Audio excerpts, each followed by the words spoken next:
Hi guys, it's RBB. Welcome back to beginning Maya tutorials and some refreshing information.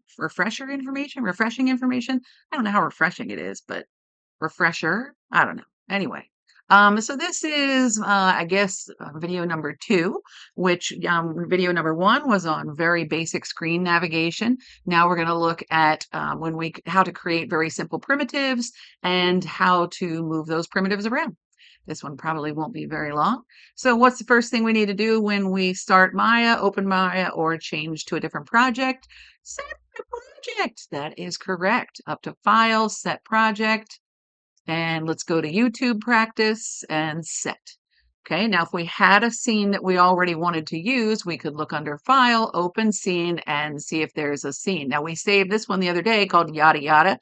If we wanted to open that scene, we would simply click on that and say Open. Now that scene didn't have anything in it, so ta-da, there we go, yada yada. There it is.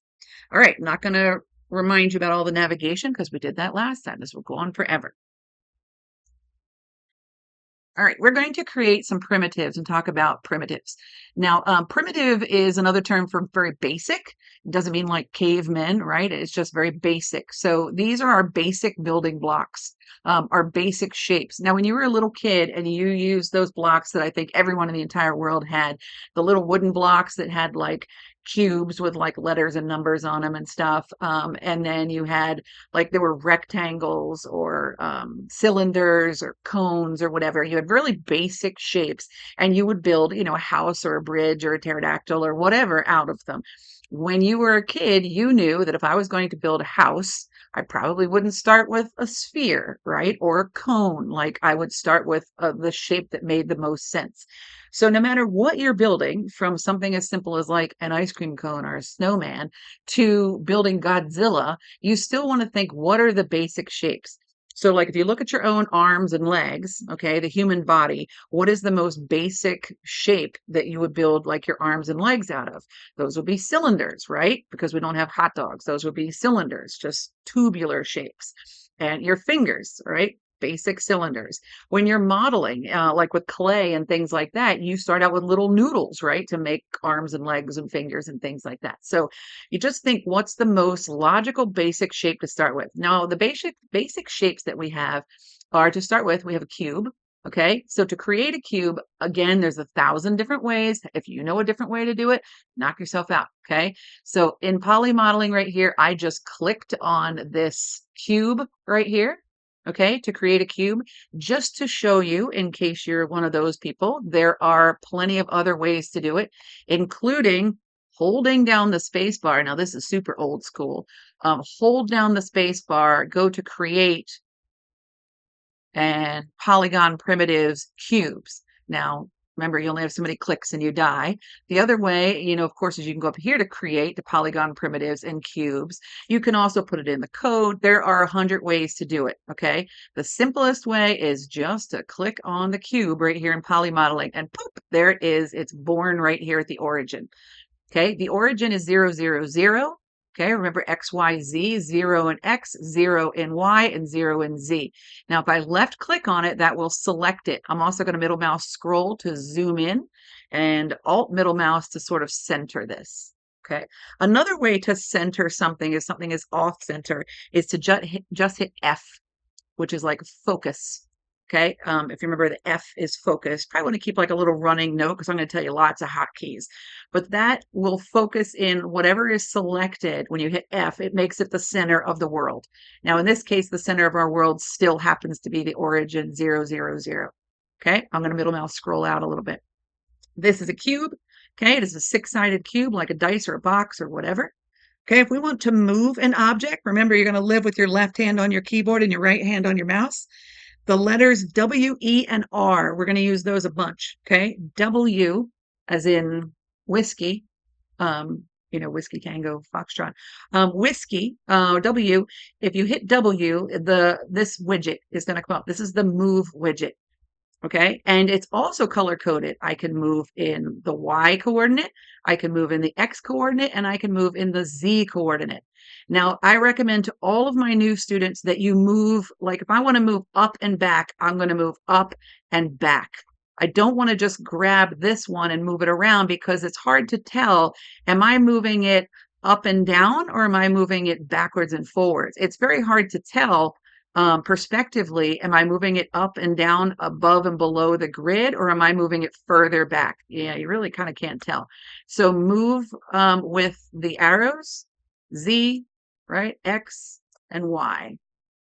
Okay, if we click over here on our channel box editor on the far right side, you can also see where we are. So if somebody said, hey, I want you to move this to some random number, put in a number XYZ, it would move to exactly that spot. Okay, so that's the move widget. Makes that noise. Okay. All right. The next way to move this guy is E as in echo. Okay. And echo or E is going to be rotate. And it's color coded again. This is rotating in X. I'm sorry, in Y. This is rotating in X and this is rotating in Z. Now, if you think, sometimes this can be kind of confusing. Like, wait a minute, this is like the equator in the middle. I thought Y was up and down. How is that rotating on Y? Think about a pole being straight through the middle of it.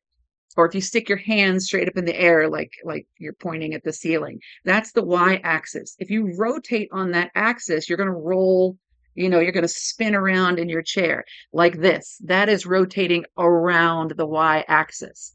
Okay. This here is the X axis. So this is rotating on the X axis and this is rotating on the Z axis. Sometimes I forget and I actually like stick my arms out to the side and I'm like X axis. Okay. That way I'd roll forward like a like a like a toddler, like I was tumbling. Okay. And if I was moving in Z and I've got my hands out in front of me like I'm going to dive, I would rotate like I was doing cartwheels. Okay. So that is our rotate axis. Move widget thingy, rotate, rotate widget. Now the last one, R, as in radar, I think, is for scale. And again, I can scale in X, it's green. X is red, Y is green, and Z is blue.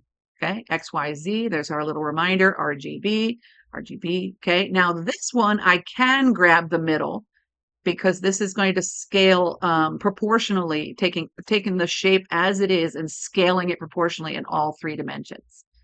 Okay, so that's quite helpful. So in our move widget or W, we don't move it with the middle.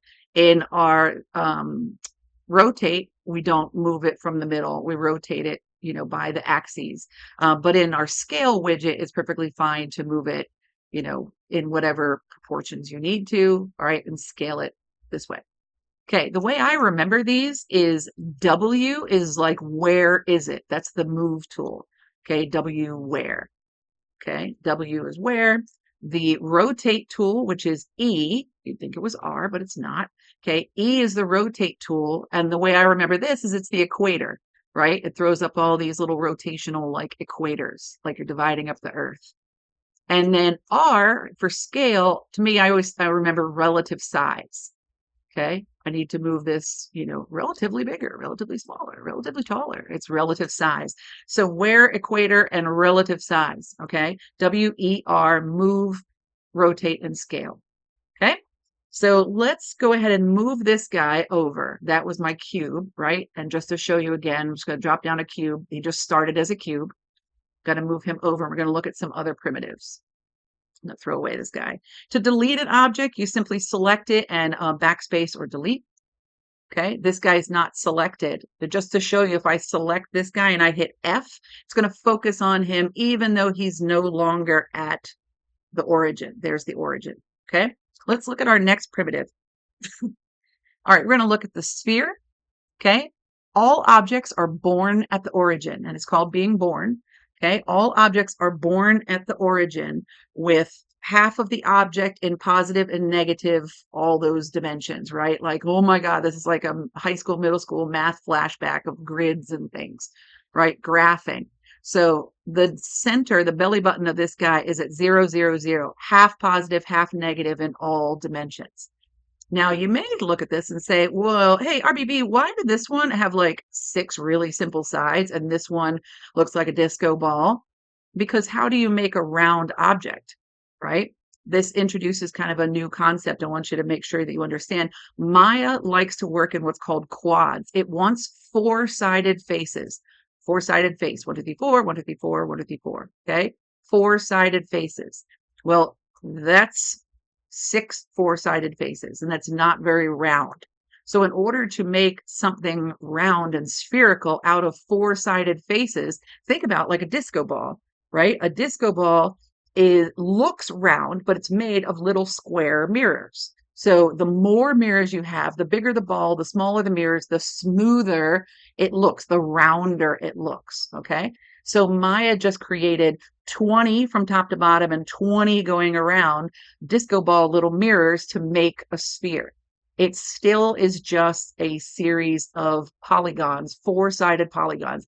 Here's 6, here's 20 times 20. What is that, 400? It's enough math. Okay, so there's a sphere.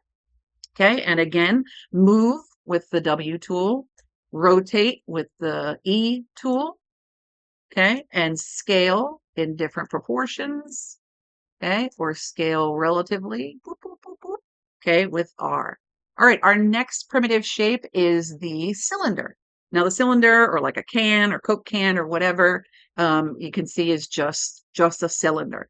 Now, in the next video, we're going to talk about how to manipulate these guys and make them, more complex or give them more divisions.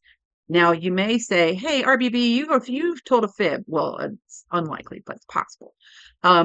You said that Maya wants there to be four-sided things. So why did Maya make this object? It's born this way with these three-sided things. Aren't these triangles? Yes, they are. And there are things that Maya breaks its rules from the very beginning. And if you become advanced at modeling, or if you look at any advanced modeling tools, there's a lot of ways to fix this. This is called a pole. And I don't know if they just assume you're going to fix this one day, but yeah, for new people, it is sort of like hey, did you just say that was a rule?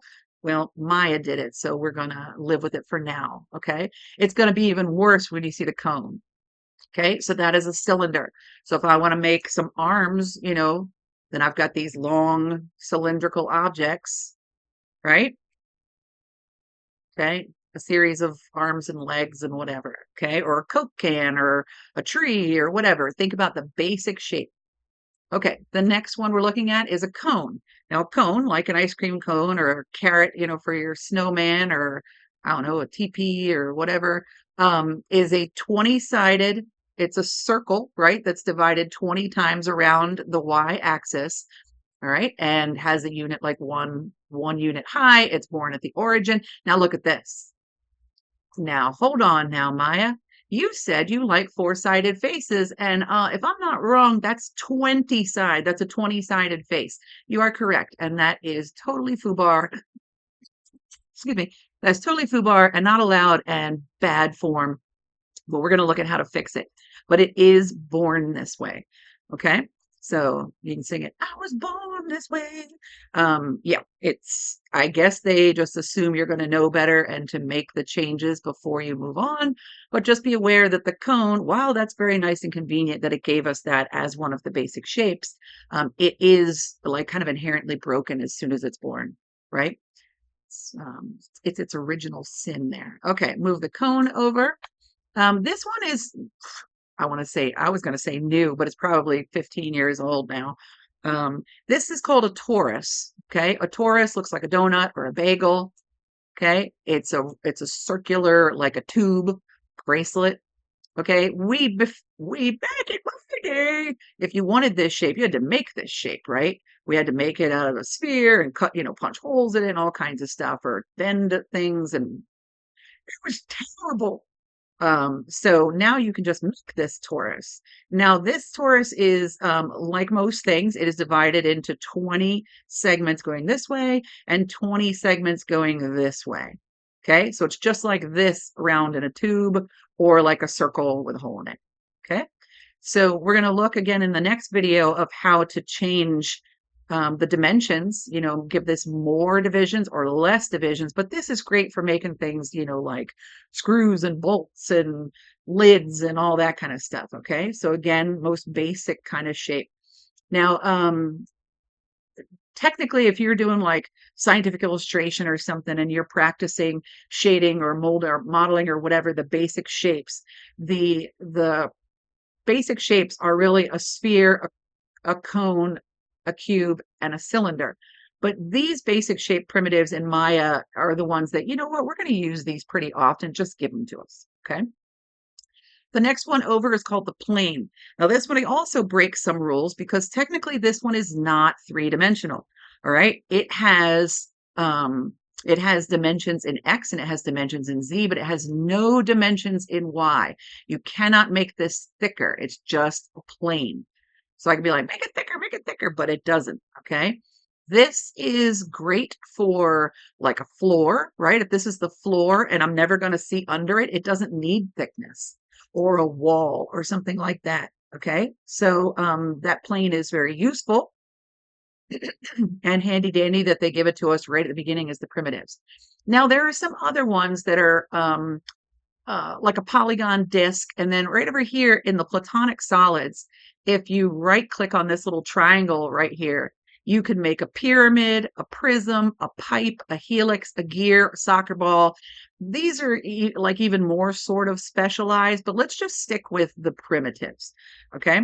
So this is a platonic solid, but that's not one of the blocks you would have gotten as a kid. And we don't necessarily need that. It's just helpful. Like if you're advanced and you're like, oh, great, I need a soccer ball. I don't want to make my own soccer ball. There we go. Okay. Now, this again is not made out of four-sided faces, so it's breaking the rules. Thank you, Maya. Okay. So, really early on, when you're just learning this, I'd stay away from these guys. I'd stay away from this one, and I'd stick with these primitives right here. Okay. And the things to take away from this are, remember that all of these shapes are just the basic building blocks. They can be manipulated. So it's most like a cube, but it's a long cube. Okay. Start with a cube. It's a tabletop. So it needs to be sort of flat, like a rectangle, but real big. It still started out as a cube. Okay. It needs to be football shaped. Well, that still started out as a sphere. Okay, so think about what the most logical shape is. I want it to be like a cone, but not with 20 sides. I want it with less sides. Still start with a cone. Okay, so make sure you're thinking of what is the most logical primitive shape to start with, right? And to create these, we simply click on the icon up here or one of the other 1,000 ways that Maya has out on the table if you want to. All right, and there they are. They're born at the origin, and we use W, E, and R to move these guys around. All right, in the next video, in number 3, we will talk about how to manipulate these shapes further, including how to add divisions, subtract divisions, and then move individual parts. All right, I hope that was helpful, and I'll see you guys next time. Bye-bye. I'm going to leave this open for a second because now here's your quiz.